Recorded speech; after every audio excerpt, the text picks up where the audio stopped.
Shalom saudara yang kasih Tuhan, kita tahu bahwa waktu itu semakin cepat berjalan. Kalau saya amati, 1 tahun rasanya cepat. 1 jam itu dulu, itu rasanya lama. Tapi sekarang 1 jam itu cepat sekali. Ketika saya janji dengan seseorang, biasanya saya memberi waktu setengah jam itu untuk beres-beres, bagian semuanya, itu masih punya waktu keburu. Tetapi sekarang setengah jam itu untuk membereskan ya bagian dan sebagainya itu rasanya terlalu cepat. Itulah firman Tuhan itu dikatakan bahwa di akhir zaman kedatangan Tuhan semakin dekat. Waktunya akan dipersingkat. Apakah waktu dipersingkat itu jarak waktunya memang dipendekkan? Ya. Apakah memang waktu yang berputar ini semuanya itu secara ajaib menjadi cepat? Termasuk perputaran bumi, termasuk juga setiap menit kita, termasuk perasaan kita, semuanya sepertinya menjadi cepat. Itulah tanda-tanda kedatangan Tuhan semakin dekat. Terus apa yang kita perbuat, saudara? Selain kita harus berbuah, tentunya sebagai orang Kristen harus berbuah, waktunya sudah dekat. Namun yang pasti, hindari ajaran sesat. Karena begitu ada yang sesat, kita tidak berbuah yang baik. Justru sebaliknya, kita akan mengeluarkan yang buruk. Mari kita berdoa. Di dalam nama Tuhan Yesus, kami mengucap syukur kepada Bapa di surga. Bapa yang baik, kiranya Engkau mengaruniakan kepada kami hikmat, marifat, menjaga melindungi kami dari si jahat, supaya juga dari ajaran sesat, supaya kami boleh bertumbuh dan berbuah. Engkau memberkati kami semua, Engkau menyucikan, menguduskan setiap hati pikiran kami. Kami serahkan di dalam nama Tuhan Yesus, biar kekuatan datang daripada Tuhan, mengampuni segala dosa salah kami, sehingga kami diberkati. Tuhan jaga dan lindungi kami dari kuasa setan, roh-roh jahat, dari kuasa kegelapan, sakit, penyakit, dan bencana. Di dalam nama Yesus, segala pergumulan, persoalan saudara kami, siapapun juga, Tuhan, Engkau siap untuk menolongnya, karena Engkau mengundang setiap kami yang berletih lesu supaya datang kepada Engkau, dan yang sakit Engkau sembuhkan di dalam nama Yesus, karena Engkau tabib yang ajaib. Di dalam nama Tuhan Yesus kami sudah mengucap syukur dan berdoa. Haleluya, amin. Ketika Tuhan Yesus duduk menghadap kepada yaitu Yerusalem, bait Allah, maka murid-murid bertanya kepada dia, apa yang terjadi? Bagaimana keadaan kedatangan tanda-tanda Tuhan datang ke dunia ini? Justru saudara, murid-murid ingin tahu dulu apa tanda-tandanya. Seperti kita juga ingin tahu tanda-tandanya. Dan Tuhan sudah memberitahu melalui kitab Matius, kitab Wahyu, kitab Korintus, dan sebagainya. Namun masih menjadi satu misteri. Walaupun kita kurang lebihnya tahu, tetapi untuk detail kita tidak tahu. Tetapi terkejutnya, saudara, murid-murid itu ketika mendengar jawaban Tuhan. Kita lihat dulu firman Tuhan dalam kitab Matius pasal 24 ayat yang ketiga.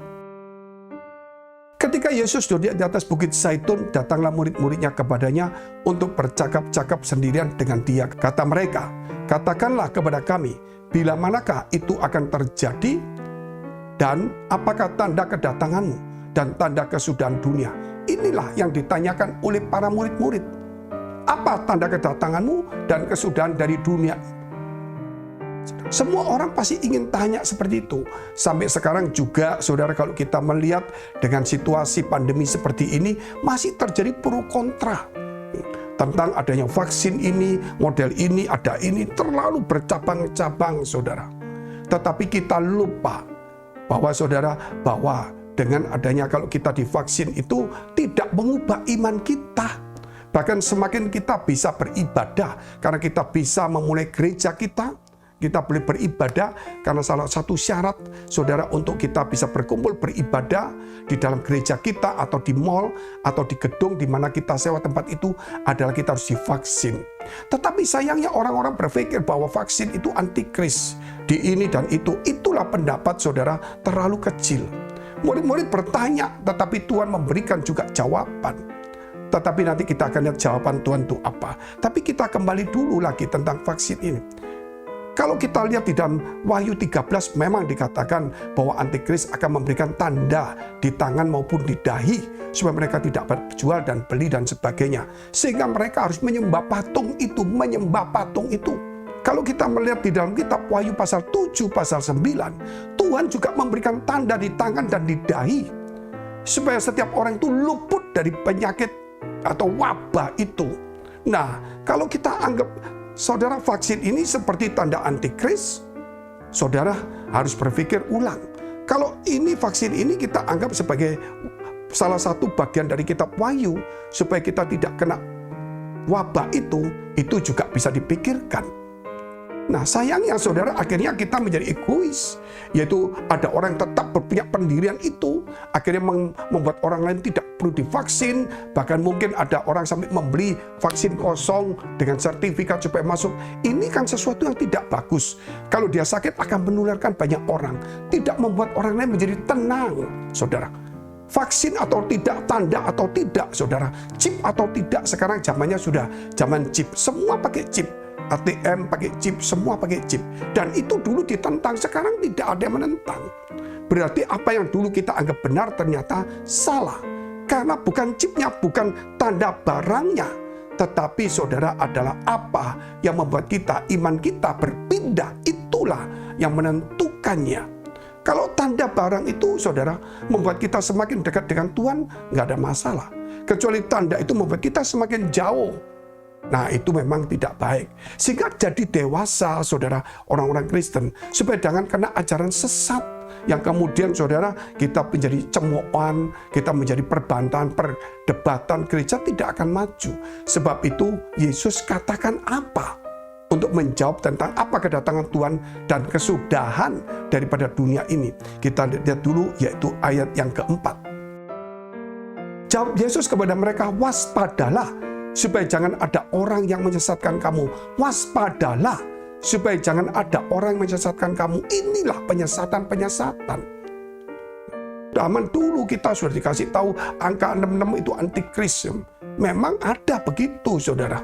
Tetapi itu sebenarnya menunjukkan tanda manusianya, bukan 66-nya. Kalau kita mau teliti dalam kitab Wahyu 13 yang terakhir dikatakan bahwa itu tanda namanya. Namanya siapa? Kalau saudara lihat dalam kitab Wahyu 14 juga ke bawah, namanya, nama orang itu.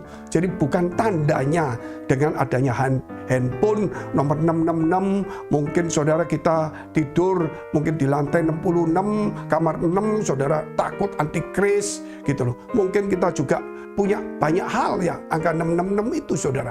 Bukan itu sebenarnya, saudara. Tetapi yang paling penting itu dalam hidup kita itu jangan menyembah patung atau orang yang bukan Yesus Kristus. Allah itu banyak, saudara. Orang bisa menciptakan Allah, orang punya pemandangan Allah, punya pendapat tentang Allah, satu dengan yang lainnya itu memang ada. Tetapi saudara tetaplah percaya, yaitu Allah yang di dalam Yesus Kristus itulah adalah Allah yang benar. Kita lihat ayat yang ke-5. Sebab banyak orang akan datang dengan memakai namaku dan berkata akulah Mesias, dan mereka akan menyesatkan banyak orang. Ini banyak orang akan datang memakai namaku, nama Yesus. Bukan mungkin nama pribadi Yesus, namun dia akan mengatakan juru selamat. Akulah Mesias, gitu saudara. Akulah juru selamat. Akulah nabi. Mungkin akulah, saudara, orang suci. Aku yang diutus Tuhan. Mungkin akulah seorang hamba Tuhan. Dia mungkin juga seorang pendeta. Memakai nama Tuhan, saudara. Untuk apa? Bukan kembali kepada ajaran Yesus. Nama Yesus, saudara, tidak dipakai kembali ke ajaran Yesus. Tapi dipakai, saudara, untuk nama dia dan nama yang lainnya. Sehingga dia memberikan satu pendapat. Sama seperti dia, contohnya saudara, pendapat itu memang tidak dibukukan menjadi kitab suci. Tetapi pendapat dia itu bertentangan dengan kitab suci. Ini yang berbahaya. Sebab pada tahun yang baru ini, saudara, kita jangan sampai disesatkan. Sehingga Tuhan berkata, waspadalah supaya kamu jangan disesatkan. Kalau sudah sesat mau kerja apa saja, hasilnya sesat, saudara. Tetapi ingat, saudara, banyak orang akan memakai namaku. Sehingga kita harus tertanam di tempat yang tepat. Kembali kepada ajaran Yesus sebagai pokok, sebagai batu penjuru, sebagai dasar dari pengajaran akhirnya di atasnya para nabi, rasul, dan kemudian yang lainnya. Jadi saudara, pasti di dalam tahun yang baru ini kita harus semakin waspada, semakin bijaksana untuk melangkahkan kaki kita, untuk membuka mata telinga kita, untuk mendengarkan dan membaca firman yang hidup itu. Dan kita mau mendalami, dan kita memberikan diri kita dipimpin oleh Roh Kudus, supaya kita mengerti semuanya. Mari kita berdoa. Terima kasih Tuhan, biar setiap kami waspada, supaya kami tidak disesatkan, supaya kami belajar untuk menenggelamkan diri kami dengan firman-Mu yang hidup, dituntun oleh Roh Kudus, diterangi dalam hati kami, supaya kami tidak tersesat dan menyesatkan banyak orang.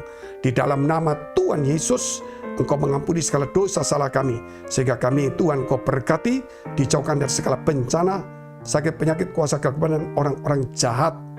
Mari saudara, engkau yang dalam pergumulan, dalam persoalan, yang butuh pertolongan, dekapkan kedua tanganmu di dadamu. Karena tidak ada mustahil bagi Tuhan. Dan jika engkau percaya, yakin dengan imanmu, engkau akan memperoleh jalan keluar. Demikian yang sakit, tumpangkan tangan bagian sakit. Di dalam nama Yesus, jadilah sembuh, jadilah pulih, jadilah kuat, dan diberkati oleh Tuhan. Di dalam nama Tuhan Yesus. Haleluya. Amin. Jika saudara masih membutuhkan pelayanan doa dan konseling, silakan hubungi nomor tertera. Tuhan Yesus memberkati.